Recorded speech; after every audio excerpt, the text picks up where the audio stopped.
반항심이 든다는 것은 아버지에 대한 비난을 드러내고 있고 자발적인 반응을 하긴 하지만 그를 죽이고 싶다에 비하여 어느 정도 통제되어 있는 부분입니다. 두 피검자 모두 아버지에 대한 불편감을 겪고 있지만 한 사람은 원인 제공자를 파괴시키고 싶어 하는 거고 다른 한 사람은 단순히 그 상황을 바꿀 수 있기를 바라고 있는 그런 느낌이 있죠. 그래서 강한 감정을 느끼고 인식하고 있으나 행동화하는 데의 충동은 통제하고 있다는 것입니다. 행동으로 옮기는 충동을 통제한다. 행동으로 옮기는 충동을 통제하고, 그래서 무섭다 역시 상황에 대한 부정적 감정을 드러내는데, 그러나 그를 죽이고 싶다, 반항심이 든다 차이를 보입니다. 이 두 개 중 전자는 직접적인 것, 후자는 억제된 행동화 경향에 속한 것입니다. 이에 비하여 무섭다는 반응에는 행동화의 의미는 없으며 수동적인 반응이고요. 피검자는 대항하여 행동하기보다는 움츠러들고 있음을 시사하고 있습니다. 저 비린내가 나는 것 같다 라는 앞서 4개의 부정적인 반응들과 질적인 면에 매우 다르는 부분이 있는데요. 첫째로 비난의 대상이 다르다는 것입니다. 앞에 4 반응은 그들의 저기를 아버지에 향하고 있는 반면 이 반응을 보이는 피검자는 아버지를 경멸할 뿐만 아니라 어머니에 대한 분노감도 또한 내포하고 있습니다. 뿐만 아니라 이 피검자는 상황으로부터 떨어져 있고 그는 죽이고 싶다거나 반항하고 싶다거나 무섭다 등의 어느 것도 느끼고 있지 않고요. 개입하지 않고 방관자로서의 경멸의 마음으로 바라봅니다. 그가 상황으로부터 떨어져 있는 정도는 별로 관심이 없고 피검자의 그것과는 미묘하게 다르다고 합니다. 저 비린내가 나는 것 같다. 반응한 피검자의 힘들고 냉소적이긴 하지만 자신의 태도를 받아들이고 표현할 수 있습니다. 그러나 별로 관심이 없다 라고 반응한 사람은 어떠한 감정적 개입도 부인하고 있는데 바로 이 점이 그 상황의 외상적 본질을 드러내고 있다는 것이지요. 이상의 5가지 진술문은 비록 모두 부정적이지만 강도, 억제, 회피, 수동성, 개입, 태도 면에서 서로 각기 다름을 알 수 있습니다. 5개의 긍정적 진술문도 서로 다른데요. 매우 행복하다, 좋다, 그에 따라 하고 싶다. 1번에서 7번의 진술문은 감정을 묘사하고 있고 그러나 이 감정의 강도 수준은 모두 다릅니다. 그들이 감정을 회피적으로 표현하고 있는지 정확한 표현한 것은 알 수 없지만 어떤 경우에서든 한 사람은 다른 사람보다 훨씬 강한 에너지를 쏟아붓고 있음을 알 수 있습니다. 만약 이런 패턴의 문장 완성 검사 전반에 걸쳐 발견된다면 매우 행복하다 라고 쓴 피검자는 좋다라고 쓴 피검자보다 훨씬 정력적이라고 결론 지을 수 있습니다. 물론 다른 해석도 가능한데요. 지나친 긍정적 감정은 부인, 방어 기제의 결과일 수도 있다는 거죠. 그를 따라하고 싶다라고 쓴 피검자는 다른 종류의 감정을 표현하고 있고 여기에 맹목적 숙매가 있어서 피검자 스스로 아버지만 못하거나 약하다고 느끼고 있거나 혹은 의존성을 가지고 있음을 드러냅니다. 이와 같이 한 단계의 불완전 문장에 대한 반응으로부터 정서나 태도, 기제들에 관한 가설을 이끌어낼 수가 있는데요.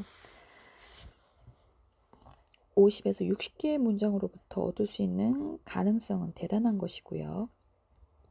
숙련되고 경험 많은 임상가라면 문장의 전반적인 흐름뿐만 아니라 미묘한 뉘앙스를 통하여 피검자 성격의 완전하고도 복잡한 패턴을 도출해내는 것이 가능합니다. 문장 완성 검사와 같은 투사적 기법을 수행함에 있어서 임상가의 경험과 통찰과 이해가 특별하게 중요하다는 것은 필요합니다. SSCT에 대한 부분은 요셉에 의해서 개발되었는데요. 가족성, 자기개념, 대인관계 4가지의 영역에 각각 세분화하여서 최종적으로 15개의 영역으로 분류하였다고 합니다. 각 영역에 대해서 피검자가 보이는 손상의 정도에 따라서 0점, 1점, 2점으로 평가하고 그 수치를 통해 피검자에 대한 최종 평가를 하도록 해석 체계를 구성합니다.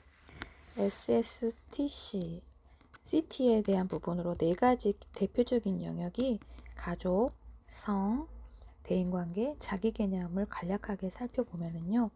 가족 영역은 어머니, 아버지 및 가족에 대한 태도를 측정하고 어머니와 아버지 그리고 가족 전체에 대한 태도를 나타내도록 하는 문장으로 구성됩니다. 어머니와 나는, 내가 바라기에 아버지는, 우리 가족이 나에 대해서 등이 있고요. 피검자가 경계적이고 또 회피적인 경향이 있다고 하더라도 4개의 문항들 중 최소 1개에서만이라도 유의미한 정보를 드러내게 됩니다. 성적 영역은 이성관계에 대한 태도를 포함하고 있는데요. 이 영역의 문항들은 사회적인 개인으로서 여성과 남성, 결혼, 성적 관계에 대해서 자신을 나타내려고 합니다. 내 생각의 여자들은 내가 선교를 했다면 이 영역에 전형적인 문항들이 있습니다. 대인관계 영역은 친구와 지인, 권위자에 대한 태도를 포함하고 이 영역의 문항들은 가족 외의 사람들에 대한 감정이나 자신에 대해 타인이 어떻게 느끼는지에 관한 피검자들의 생각을 표현하게 됩니다. 내가 없을 때 친구들은 윗사람이 오는 것을 보면 나는 뭐뭐 등이 영역이 예를 들어서 있는데요. 여기에서 SSCT를 실시했을 때 부분을 잠깐 상자로 설명되고 있는데 잠깐 들려드릴게요. SSCT는 개인과 집단 모두에게 실시될 수 있고 20분에서 40분 정도 시간이 소요됩니다. 아동의 수준에 따라서 읽어주면서 실시하기도 하지만 검사지를 주면서 피검자에게 지시문을 읽어보도록 하는 질문이 있고요. 지시문은 다음과 같습니다.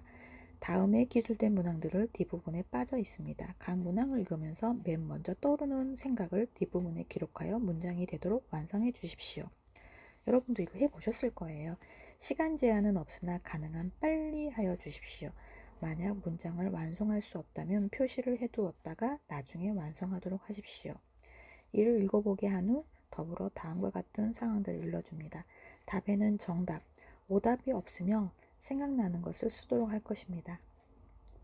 글씨나 글짓기 시험이 아니므로 글씨나 문장이 좋고 나쁨을 걱정하지 말고 주어진 어구를 보고 제일 먼저 생각나는 것을 쓸 것입니다. 시간에 제한은 없으나 너무 오래 생각지 말고 빨리 쓰도록 합니다. 이게 SSTC의 검사에 대한 예를 들었고요. 자기 개념 영역이라는 게 있는데요. 자기 개념의 영역은 자신의 능력, 과거, 미래, 두려움, 죄책감, 목표 등에 대한 태도를 포함합니다. 이 영역에서 표현되는 태도들은 현재, 과거, 미래의 자기 개념과 그가 바라는 미래의 자기상과 실제로 자기가 될 것 같다는 생각하는 모습에 대한 정보를 제공해 줍니다. 이 영역의 문항들은 무슨 일을 해석해서라도 잊고 싶은 것, 내가 저지른 가장 큰 잘못은, 내가 믿고 있는 내 능력은, 내가 어렸을 때는, 언젠가 나는, 내가 평생 가장 하고 싶은 일은 등이 있고요. 피검자들이 하는 질문에서 천천히 좋은 대답을 생각하면 안 되나요? 하는 것들이 있는데요. 이런 경우에는 각 문항들을 읽고 맨 먼저 떠오르는 것을 써야 하며 논리적인 구성을 위해 지체하면 안 된다고 합니다. 또 다른 흔한 질문으로는 한 단어만 적어도 되는지에 대한 것이고요.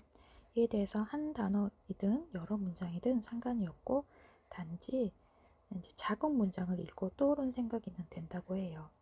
때때로 자기 반응을 한번 보고 맞게 썼는지 말해달라고 하는 요청이 피검자들도 있고요.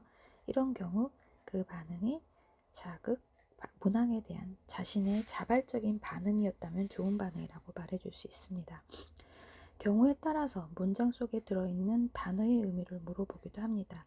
이때 예를 들어 드물게라는 단어의 뜻은 좀처럼 일어나지 않는 것을 말해주는 정도는 괜찮다고 해요. 그러나 피검자가 전체 문장의 뜻을 설명해 달라고 하면 피검자에게는 어떤 뜻으로 생각되는지 물어보고 그렇게 생각한 대로 하면 됩니다 라고 말해주면 된다고 해요.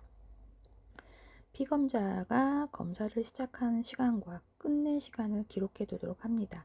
피검자가 검사를 완성한 후 가능하면 질문 달기를 실시하게 되고요. 피검자의 반응에서 중요하거나 숨겨진 의도가 있다고 보이는 문항들에 대해서 이것들에 대해 좀 더 이야기해 주십시오 라고 부탁한다는 거죠. 이런 단계를 통해서 피검자들은 말하기 힘든 문제에 대해서 상담자에게 이야기할 수 있는 계기를 제공받게 됩니다. 표준적인 실시 방법은 피검자가 직접 문장을 읽고 반응을 써야 하지만 심하게 불안한 피검자에게 문항을 읽어주고 피검자가 대답한 것을 검사자가 받아 적는 것이 도움이 되기도 합니다. 이러한 구술 시행은 반응 시간, 얼굴 붉어짐, 표정 변화, 목소리 변화, 전반적인 행동을 관찰함으로써 피검자가 어떤 문항들에 막히는지를 구체적으로 알 수 있게 해줍니다. 또한 이러한 피검자들은 종종 문장 완성 검사의 문항들을 감정을 정화시키는 자극으로서 사용하고 그렇게 한 후에 기분이 더 나아졌다 말하기도 합니다. 즉 감정적 해소의 기회가 될 수 있다는 것이지요. 인물화 검사를 살펴보겠습니다. 낙서나 그림은 그 개인의 심리적 특성이나 상태를 잘 나타내는 투사적 도구로 알려져 있는데요.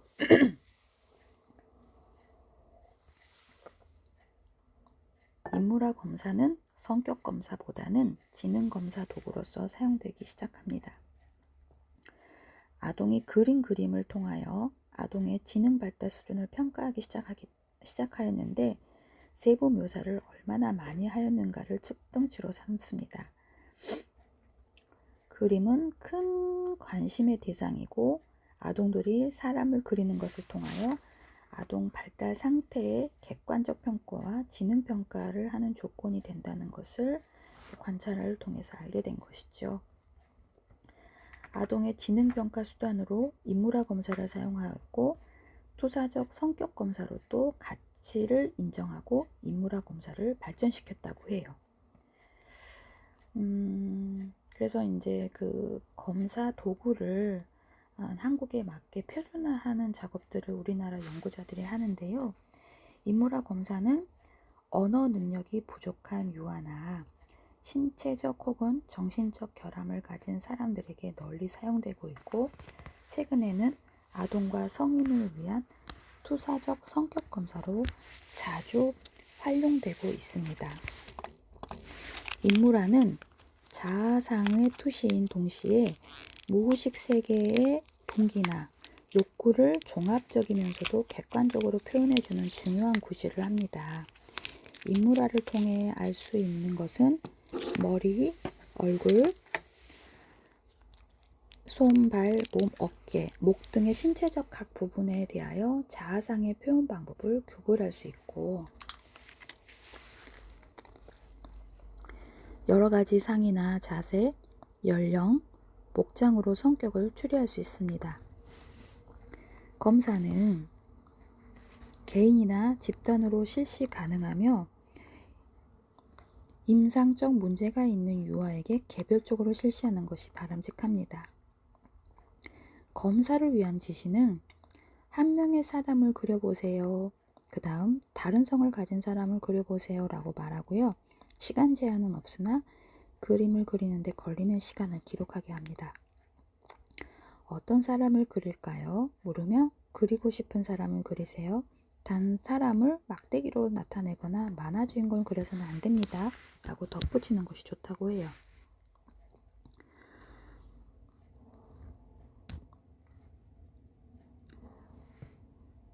그림을 다 그리고 나면 이 사람은 누구예요? 무엇을 하고 있나요? 이 사람의 기분은 어떤가요? 이 사람의 소원은 무엇일까요? 그 다음 어떻게 될 것 같아요?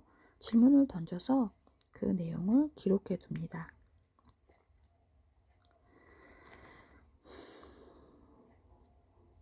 맥코버가 1949년 아주 오래된 자료를 지금까지 쓰고 있네요. 모습을 해석하는 지침에 대해서 이제 교재가 안내를 하는데 한번 살펴보겠습니다. 신체 부위 머리는 아동은 몸체나 목, 팔 등은 전혀 그리지 않고 머리만 그리고 사람 모습을 다 그렸다고 할 수 있고요. 머리 부분은 다른 부분에 비해 지나치게 크게 그리며 이는 고통받는 자라고 해요. 편집증 혹은 자기도취 이런 것들을 의미할 수 있고, 머리를 제일 나중에 그리면 인간관계에 문제가 있음을 생각해 볼 수 있습니다. 얼굴은, 이무라의 얼굴은 아동의 사회적인 면을 드러내는 것으로 해석할 수 있습니다. 다른 신체 부분은 정교히 잘 그리면서 얼굴은 고의적으로 생략하고 그린다면 이는 아동이 대인관계에 어려움이 있음을 암시한다고 생각할 수 있습니다.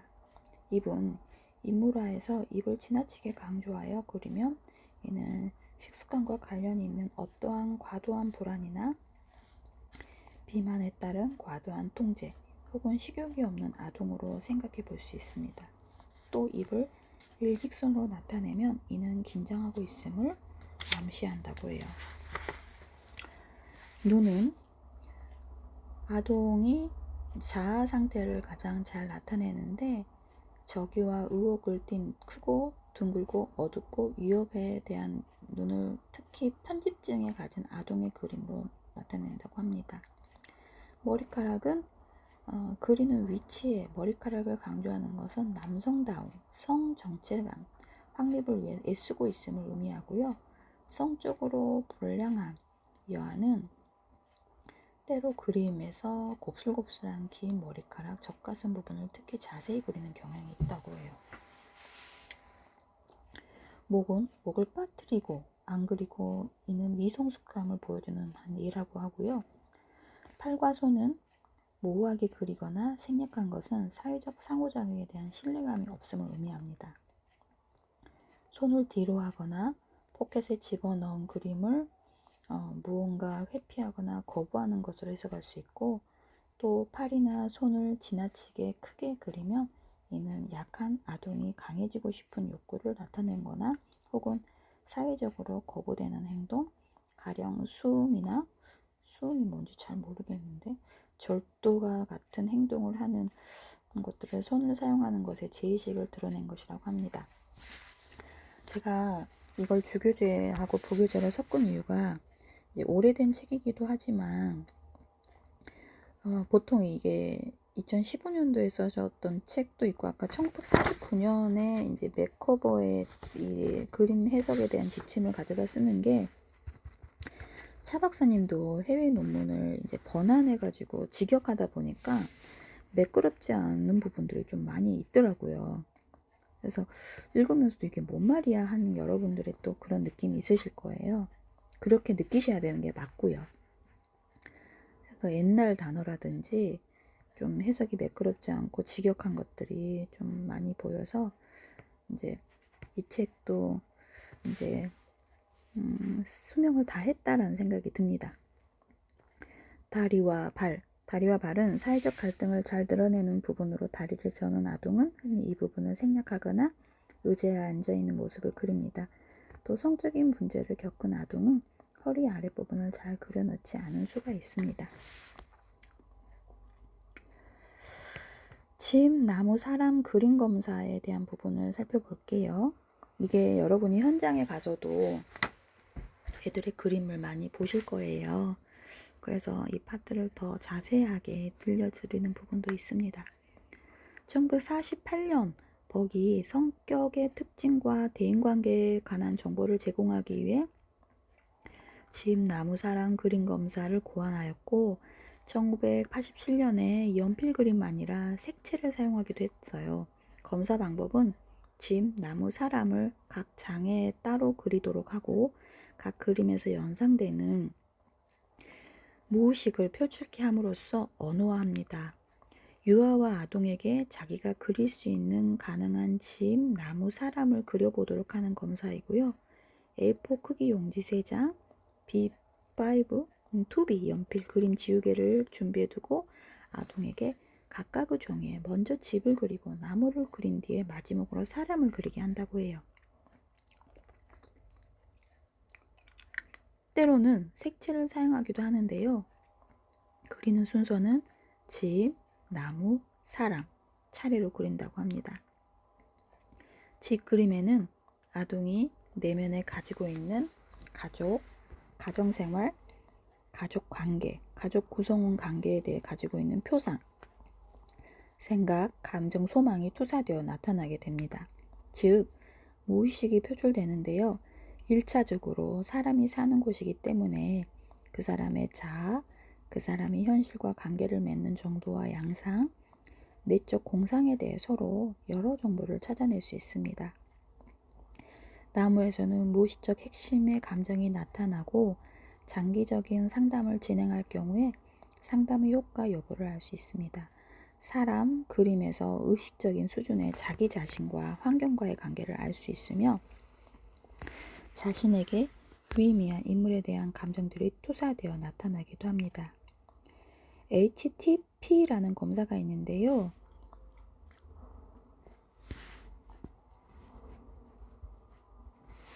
House Tree Person, 정신 환자들에 대한 정신병리를 나타내는 진단적 목적에 초점을 두었으므로 일반적인 상황을 이해하는 데에는 무리가 있을 수 있고 검사 자체 3가지 요소로서 각각 따로 그려지기 때문에 어떠한 행위나 상호 반응에 이해하는 것은 어려움이 있다고 해요. 집 검사, 집을 그림으로 그렸을 때 어떻게 검사를 하는지 한번 살펴보겠습니다. 검사를 위한 지시는 당신이 그릴 수 있는 집은 하나 그리세요. 집을 그리도록 할 때 종이는 가로 방향, 옆으로 길게 제시되어야 하고 시간 제한은 없고 그림을 완성하는 데 걸리는 시간을 기록합니다. 그림을 다 그리고 나면 누구의 집이에요? 이 집의 분위기는 어떠한가요? 무엇으로 만들어졌나요? 다음에 이 집은 어떻게 될 것 같아요?